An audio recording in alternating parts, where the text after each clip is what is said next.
اليوم في هذا الفيديو ان شاء الله غادي نعطيك اسرار جمال المرأة. ملي كنقول لك جمال المرأة يعني كنقصد الجمال الداخلي والخارجي.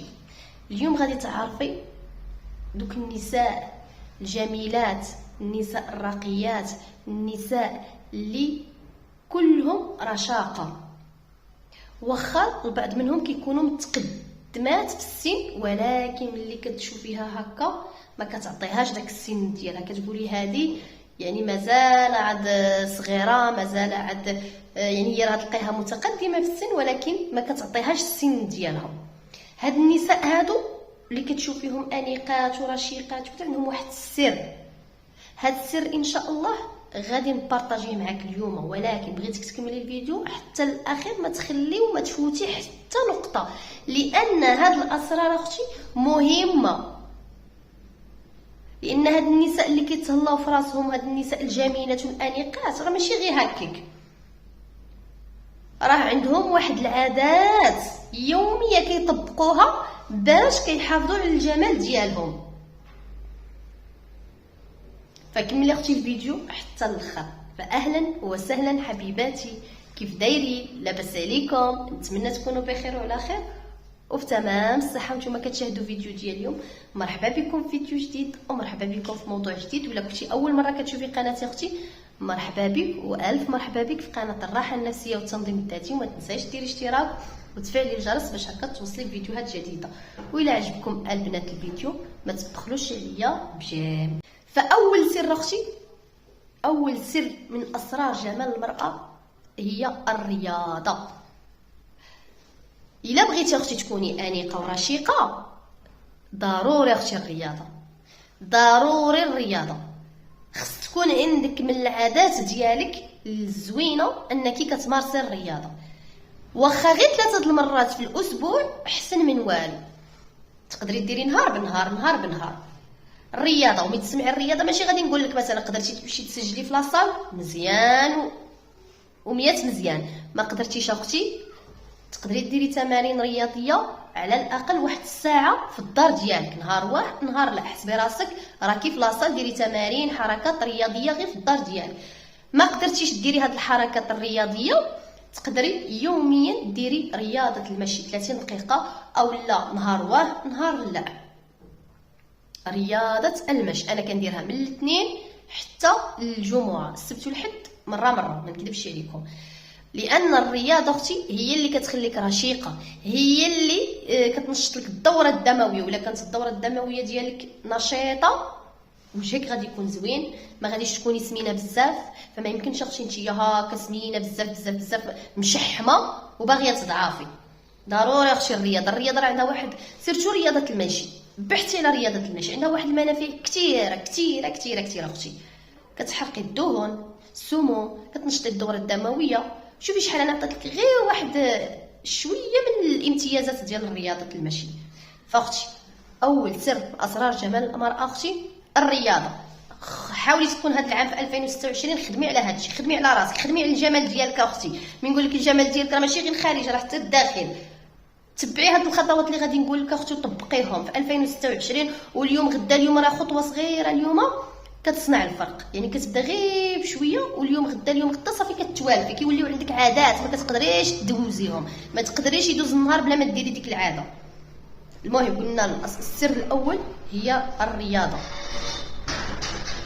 السر الثاني دائما حاولي تحافظي على النفسيه ديالك. ودرت شحال من فيديو على النفسيه، على الراحه النفسيه. دائما اختي كنقول لك حافظي على النفسيه ديالك.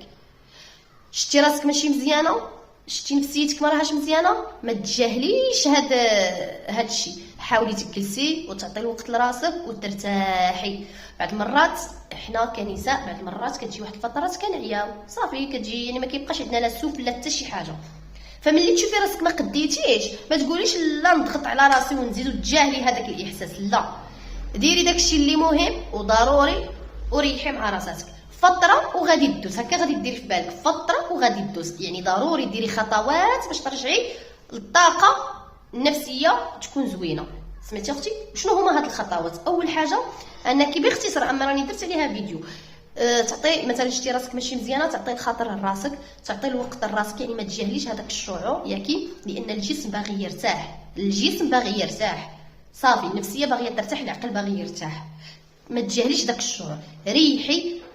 ديري مثلا واحد المشروب خاص بك، يعني قبل ما تنعسي كيهدن، حاولي ديري شي حاجه اللي كتفرحك، وبعدي على داكشي اللي يدير لك ستريس، لان الا حافظتي على النفسيه ديالك وكانت مزيانه، حتى الوجه ديالك كيكون زوين، وحتى نفسيتك كتكون مزيانه، وكيكون عندك داك الدافع، يعني كتكون عندك ديك الطاقه الايجابيه انك تهلاي في راسك وتهتمي بالهندام ديالك وبكل شيء. اما الا كانت النفسيه ديالك ماشي مزيانه غادي تسمحي في راسك، فملي تشوفي راسك ماشي مزيانه ما تجاهليش هذا الشيء، وعطي الوقت لراسك، ديري غير الضروري صافي. اما داكشي اللي يقدر يتاجل اجليه وشوفي فيه هكا وميكي، يعني ما تعمريش راسك لا خصني ندير هذه وتبعتني هذه وهذه وهذه، وانت الجسم ديالك باغي يرتاح. راه كتجينا هاد الفترات ولكن يعني ما كتطولش، مثلا تقدر تكون سيمانه ولا، فإلا مثلا انت داز ديك السيمانه ولا كاع 10 ايام، يعني حدها 10 ايام، كتجيك واحد بعض المرات كتجينا في يعني هكا واحد الحاله كتمشي لنا الطاقه الجسديه والطاقه النفسيه ما كتكونش، يعني صافي كنكونوا ما باغيين نديروا حتى شي حاجه، يعني كتكون ديك المرحله 10 ايام كتعطي الراحه لراسك، كتبعدي على الستريس، كتبعدي على اي حاجه ديرونجي، كديري شي حوايج اللي يقدروا يعطيوك الطاقه ايجابيه، وكتاكلي مزيان وكتشربي مزيان، كترجعي للطاقه ديالك كيف كنتي. ولكن الا نتيا شهر كامل كدوزي هكا، يعني ديما مهدوده، ما كتبغيش، يعني ما قادراش ترجعي للطاقه ديالك وتكوني حيويه واكتيف ونشيطه، عارفي بالله عندك شي نقص في شي حاجه، مثلا شي فيتامين والله اعلم، خصك تشوفي الطبيب، لان هذه الحاله الا دازت اكثر من 10 ايام خصك الطبيب اختي، فهمتي؟ المهم الاساس انك ما تجاهليش هذه الاعراض. السر الثالث، دائما وجهك ملي تخرجي حاولي تحافظي عليه، وجهك ملي تخرجي، عفوا بغيت نقول لك دائما وجهك ملي تخرجي وتدخلي للدار غسليه بالصابون، ما تخليهش غير هكا، غسليه بالصابون، ودائما تكون عندك كريم ليلي باش تدهني به وجهك. شوفي شي كريم اللي كتناسب البشره ديالك، وقلتها ماشي مره ماشي زوج، ماشي مشكل نعاود لها، دائما يكون عندك واحد كريم خاص بك اختي، كيف ما كاين دايره ما عطا الله الكريمات دهني بها وجهك. الوجه دائما واخا كتكون البشره ديالك مزيته، راه كاين الكريم اللي كيناسب البشره الدهنيه، هذا ما كيعنيش انك ما تدهنيش بشرتك، واخا تكون البشره دهنيه دهنيها اختي. ودائما اختي قبل ما تخرجي واقي الشمس، هذا الشيء مهم، شتي عندك كريم ليلي ياك، هادو ضروريات خصهم يكونوا عندك في الدار. الا كتهمك البشره ديالك وباغيه ديما تهلاي في راسك وتحافظي على الجمال ديالك، كريم قبل ما تنسي دهني وجهك بلا كريم، يكون عندك كريم تاع الشمس قبل ما تخرجي دهني، يعني ديري كريم الشمس عاد خرجي، يعني واقي الشمس عاد خرجي. وكذلك يكون عندك واحد لاكريم ديال اليدين، تقي دهني يديداتك، يعني قبل مثلا ما تخرجي ولا غير في الدار، ولا سيرتو في هذه الوقيته ديال فصل الشتاء كينشفوا لنا يديداتنا بزاف، حاولي اختي دائما يكون عندك واحد الكريم ديال اليدين دهني، تقي ديريه في الصاك ديالك ولا تقي دهني به يديك، هادشي راه ضروري، فهمتي اختي؟ السر الرابع هو خص ضروري الا بغيتي تكوني انت من النساء الجميلات، النساء الرشيقات، ضروري اختي خص يكون عندك روتين اسبوعي. غتقولي لي كيفاش هذا الروتين الاسبوعي اللي باش تهتمي به في نفسك؟ وشنو هو هذا الروتين الاسبوعي؟ كل اسبوع حاولي يكون عندك واحد الروتين ديري فيه شي ماسك لشعرك، مثلا دهني بشي زيت خاص بشعرك وتمشطيه قبل ما تدوشيه قبل ما تغسليه، لان ديما كنقول لكم الزيت نتاع الشعر قبل ما تدوشوا حاولوا تدهنوا شعركم بشي زيت شي زيت خاصه بكم، تكون زوينه تغطي الشعر ديالكم، بحال اللي كديري واحد السيروم، بحال كلها وشنو كتبغي، كاين اللي كدير السيروم، كاين اللي كدهن، انا كندهن غير يعني عندي الزيت نتاع الخزامه كندهن به شعري، وبعض المرات كندير زيت اركان، مهم على حساب. وكتمشطي شعرك باش هكا قبل ما تدوشي ياكي يعني كيكون شعرك مسلك، ويعني وفي الساعه كتفوت فيه المشطه باش ما يطيحلكش منين تكوني تدوشي. مهم اختي حاولي تهلاي في شعرك كل اسبوع، ديري شي وصفات طبيعيه للشعر، كذلك شوفي شي سيروم الى عندك، دهني شعرك بشي زيت اللي كتزيد كتغذي الشعر وكتقويه ياكي. وكذلك كل اسبوع حاولي ديري واحد الروتين خاص بالبشره ديالك، شنو هو انك ديري شي وصفه طبيعيه للبشره ديالك اللي كتناسب بشرتك ياكي، البشره ديالك يعني شي حاجه ديري مقشر البشره، يعني ديري تقشير البشره، يعني يكون عندك واحد الروتين خاص بك، خاص بشعرك بوجهك وبرجيلاتك. يعني كل اسبوع ما تسمحيش اختي في دوك الرجلين، رجيلاتك كل اسبوع ديري لهم روتين خاص بك. شنو هو هذا الروتين؟ غادي تجيبي بانيو، غادي ديري فيه ماء دافئ، شويه ديال الملح، شويه ديال الخل. وشتي هاد الطريقه كتحيد حتى فطريات الاظافر، ما كتخليهمش كاع يقيسوك. يعني كتعقمي رجليك من فطريات الاظافر، وفي نفس الوقت يعني كترتاحي حتى نتيا. يعني راه فاش كديري الماء رجليك في ماء سخون دافئ، سبحان الله واحد الراحه نفسيه. كتقشريهم، يعني ضروري التقشير ديالو. كتجيبي واحد الشيته، انا قلتها لكم واحد النهار درت واحد الفيديو على العنايه بالرجلين. كتجيبي واحد الشيته ديال الدونتيفريز ديال السنين اللي ما كتكونيش تحتاجيها، ياكي كتكون غير هكا محطوطه، كديري فيها شويه ديال الصابون وكتبقاي تمسحي تحكي بها دوك الضفيرات، لان الضفار بعض المرات واخا كنديروهم في الماء وكذا الا ما حكيتيهمش هكا بديك الشيته كيبقى فيهم واحد الوسخ لاصق في الجناب.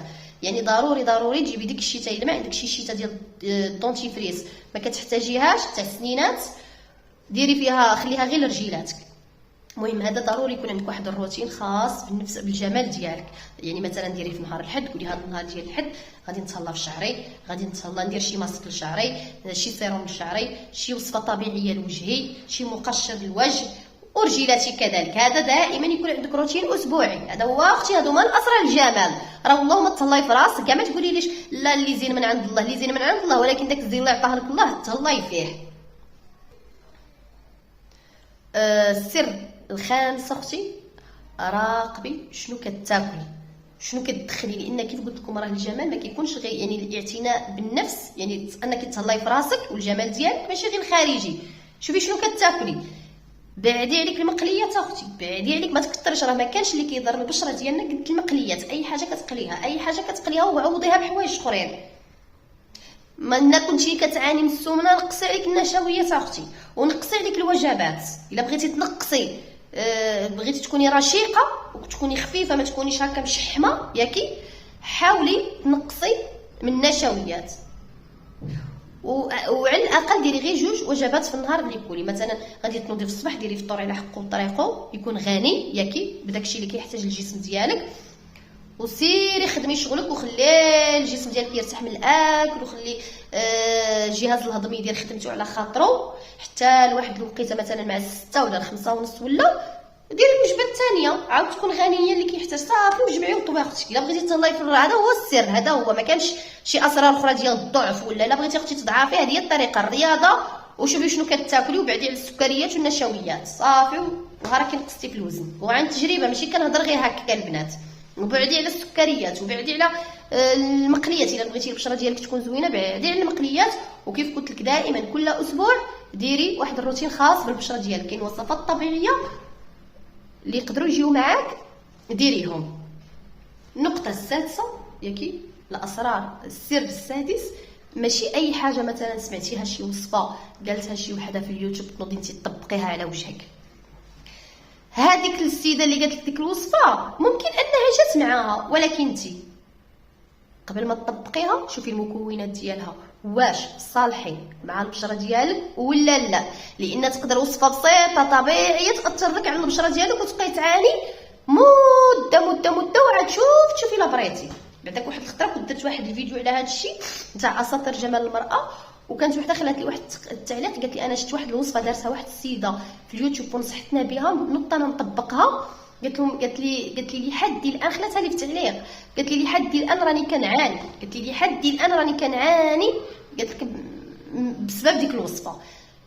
يعني اختي ماشي اي حاجه تشوفيها دارتها شي وحده في اليوتيوب ونصحاتك بها تنوضي تطبقيها. راه واخا كتقولي حاجه وصفه طبيعيه، راني كاع كندير وصفات طبيعيه، حتى انا بداتي كندير وصفات طبيعيه، ولكن انت البشره ديالك شوفيها كي دايره، واش بشره دهنيه. مثلا سمعتي شي وحده قالت لك هاد الوصفه زينه وكترد الوجه هكا وكيشعل وكذا، ولكن هذيك السيده اللي دارتها واش وجهها مزيت، وجهها ناشف، البشره يعني عندها مختلطه، كي دايره البشره ديالها اللي جات معاها، ما كتعانيش بالحساسيه، ما عندهاش امراض ديال الحساسيه، ما عندهاش وزيد. فانتيا شتي شي وحده دارت شي وصفه طبيعيه وقالت لك طبقيها، انت شنو غادي ديري؟ خذي سمعي لها وشوفي هذوك المكونات واش كيناسبوا البشره ديالك ولا لا. الحمد لله كاين وسائل التواصل الاجتماعي وكاين كل شيء، اي معلومه بغيتيها تلقايها. هذوك المكونات شوفي البشره ديالك الا كانت مثلا دهنيه واش كتناسب البشره الدهنيه، كلشي كتعاني من شي حساسيه في البشره، انا عندي حساسيه واش تناسبني ولا ما تناسبنيش، وديري بحث عليها عاد نوضي طبقيها على وجهك. فهمتي اختي؟ يعني ماشي اي حاجه تسمعيها تنوضي ديريها لوجهك، قبل ما ديري اي حاجه لوجهك قراي عليها وبحثي عليها. المعلومه راه متوفره دابا، ماشي بحال هذه شحال. واحد النقطه مهمه خاصه البنات اللي كديري المكياج، هذاك المكياج اللي كتجيبيه كتمشي للريكلام كتلقايه غير هكا تما وكتشريه ياك، واش هذاك المكياج شتي واش بيريمي ولا ماشي بيريمي، ولا غير كتبان لك مكياج غوجالي في 5 دراهم كتنوضي كتشريه. ردي بالك لان راه كاين بعد يعني شي حوايج ديال التجميل مثلا بحال الغوجالي، فراجو، فرا بوبيير، هادشي كامل راه كيكون بيريمي. بعض المرات كتشوفيه هكا كيتباع بدرهم 2 دراهم 5 دراهم راه كيكون بيريمي. يعني حاولي تكون ديري واحد لا تخص ديال المكياج ديالك، ولكن حاولي يعني تشري بحال نقولوا مثلا كاين واحد الشركات بحال فارماسي بارا فارماسي، كاين افون، كاين اوريفلام، كاين يعني عندهم مكياج زوين الصراحه البنات. انا شحال مره كنتقضى على اوريفلام على افون على عندهم مكياج زوين. حاولي تشري من هادوك يعني ما كيكونش ريكلام وكيكونوا يعني مواد يعني مصادقه على يعني باش كيصاوبوا دوك المواد تاع التجميل كيكونوا مصادقه عليهم عادي. يعني حاولي داكشي ديال المكياج البيريمي تبعدي عليها اختي، ردي بالك. وكذلك الا شريتي شي مكياج شوفي قبل ما تحليه شوفي هذيك واش دايرين لك تما التاريخ. الا ما كانش تاريخ كيديروا لك واحد القرعه فيها 12 موا ولا 40 ولا 48 شهر، فملي كتحليه عقلي فوقاش حليتيها باش غير تفوت ديك لا بيريود راه ما يهبطو تصلح. ما تبقايش ديري اي حاجه بيريمي يعني مده الصلاحيه ديالها كملت تبقاي ديريها للبشره ديالك. ومثلا الفون دو تا يعني ردي بالك شنو كديري لوجهك، ردي. انا نفضل نخلي البشره ديالي هكا ندير غير ليكرون ولا نمشي ندير شي حاجه بيريمي للبشره ديالي. طونسيون حتى هادشي راه كيأثر على البشره بزاف. شحال من وحده كانت بشرتها زوينه وبقات غير تطلص في وجهها تمشي للسوق وتبقى تشري داكشي ديال الريكلام ديال درهم 2 دراهم حتى خرجت على البشره ديالها. فردي بالك شنو كديري للبشره ديالك. الا انت كيعجبك ديري مكياج خفيف للبشره ديالك ما فيها باس، عندك غوجاليب، عندك فراجو، عندك فرا بوبيير، هادوما اللي كيحتاجوا ماسكارا والكحل. مثلا الا انت من النوع اللي كيعجبك هادشي حاولي تشريهم من شركات اللي مصادقين عليهم على يعني عارفين المصدر، يعني عارفه المصدر منين جاي داك المنتوجات، ماشي غير هكا في الزنقه مرميين ما عارفه لا واش ميطاسيون ولا دوريجين ولا يعني. حاولي تشري من الشركات اللي هما اللي صنعوا داكشي.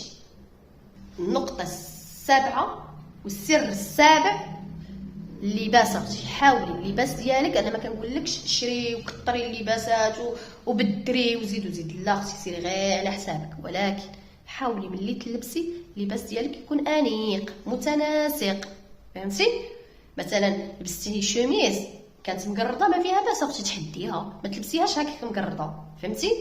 لبستي سريويل مثلا ديال الثوب حاولي ما يكونش مقرض، جاكيت حاولي ما تكونش مقرضه. فهمتي؟ بحال هكا يعني هاد التفاصيل البسيطه راه هما اللي كيخليوك تباني انيقه. تفاصيل الناس راه ما غاديش تشوف لك هذيك اللبسه اللي راكي لابسه واش بريمي ولا دوزيام ولا، ولكن احنا ملي كنشوفوا هكا المراه هكا شنو لابسه كنشوفوا غير شكلا واش انيقه ولا ماشي انيقه. فهمتي؟ الصبيبه ديالك ما فيها باس تمسحيه قبل ما تخرجي واخا غير بشيفونه. هاد التفاصيل شتي، هاد التفاصيل هادو هما اللي خصك تركزي عليهم. هاد التفاصيل البساط هما اللي كيخليوك تكوني انيقه. وكذلك عاوتاني النقطه الثامنه، حاولي دائما يكون عندك اكسسوار خاص بك، لانك يا اختي راكي وانت ضروري مثلا شري حويقات، شري مثلا خاتم. انت كان من النوع اللي كيتعجبك، انا بعدا كتعجبني النقره البنات سبحان الله. ملي كنت صغيره كتعجبني انا النقره مثلا بحال هكا براسلي، مثلا بحال خويتما ديريها في يديك. فهمتي؟ لان اختي راكي اوندا دابا راه من الرجال حنا نشوفوهم كيتعاندوا مع النساء، وانت اللي مراه ما كتديهاش في راسك. مثلا حلقات، مثلا سنيسله، بحال مثلا انا هذه عندي بها بختمتها بالسلسله ديالها والحلقات ديالها.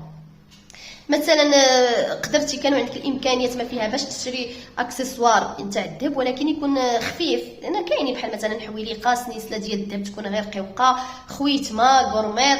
الا كانوا عندك الامكانيات، ما كانوش عندك الامكانيات ما فيها باس راه كيتباع بلاكيور، شري داك الانوكسيدابل اللي ما كيتصداش. يعني المهم خصك تكوني كتهلاي في راسك، يعني يكونوا عندك واحد الاكسسوار خاصين بك تنتيا خويتما، غورميط، حلقه، سنيسله. يعني ما تكونيش بحال اللي نقولوا ناشفه ما عندك حتى شي حاجه، لان راكي مراه، راه من الرجال دابا وحنا نشوفهم راهم يبغيو يديروا هادشي وانت عاد مراه وسامحه في راسك اختي. والنقطه الاخيره من اسرار جمال المراه اختي، ضروري ضروري يوميا ديري واحد الوقيته لراسك انتي. شنو ديري فيها؟ غادي غير تجلسي ديري واحد المشروب خاص بيك ياكي اللي يكون هادئ وخفيف، وجلسي مع راساتك ديري واحد الجلسه تامل مع راسك، بلا تليفون، بلا مواقع التواصل الاجتماعي، بلا حتى شي حاجه، غير جلسي وتصنتي لعظامك. علاش؟ لان هاد الجلسه هادي ديال انك تجلسي وترخاي وتبقاي غير هكا تشربي واحد الكاس وتاملي في داك المشروب ديالك وكذا، هذه كتعطيك واحد الطاقه ايجابيه. ولا انت الداخل ديالك كنتي كانت عندك طاقه ايجابيه وكنتي زوينه وكذا، راه نفسيتك تكون مزيانه والبشره ديالك داكشي كينعكس على البشره ديالك. يعني ديك الجلسه اللي راني كنقول لك انت كتقدر تجيك شي حاجه ماشي بسيطه، ولكن عندها واحد المفعول وعندها واحد الاثر في الجمال ديالك. وطبقيها اختي يوميا، ديري جلسه الله يجعل تكون غير فيها غير 15 دقيقه، ما تشوفي فيها تليفون، بعدي على التليفون، بعدي على مواقع التواصل، وكاع تقدري ديري مود افيون في ديك ربع ساعه باش ما تجيك شي ابل تضيع لك ديك الجلسه، وتصنتي لعظامك وشربي داك المشروب الخاص بك. هاد الجلسه هذه بحد ذاتها راها كتعطيك واحد الجمال، يعني كتخليك لان كتريحي الجسم ديالك، كتريحي العقل ديالك من التفكير، وكتبقاي مركزه مع داك المشروب اللي كتشربيه ياكي، نفسيتك كترتاح. ولا نفسيتك كانت مرتاحه البشره ديالك كتكون مزيانه.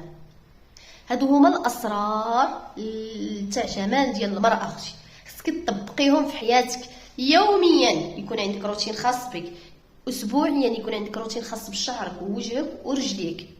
تهلاي في راحتك النفسيه، عرفي شنو كتاكلي، عرفي شنو كديري في وجهك، حاجه اللي ما صالحاش. شوفي المكياج، سيرتو المكياج البنات، الا نتوما ممنوع اللي كيعجبكم المكياج بزاف، انا كنفضل ندير غير ليكرون وبعد المرات تخرج عليه وما نبقاش غير نطلص اي حاجه في وجهي. عارفه شنو كديري في البشره ديالك، لان هذا الشيء كامل اللي عطيتو لكم، هذا الشيء كامل اللي ذكرته لكم في هذا الفيديو ان شاء الله الا طبقتوه البشره ديالكم غادي تكون مزيانه، وغادي حتى نتوما تكونوا انيقات ولابسات مزيان بالاكسسوار ديالكم، بالحطه ديالكم نقيقيات متولات. هذا هو الفيديو تاع اليوم، نتمنى يكون نال اعجابكم. الى فيديو اخر، مع السلامه.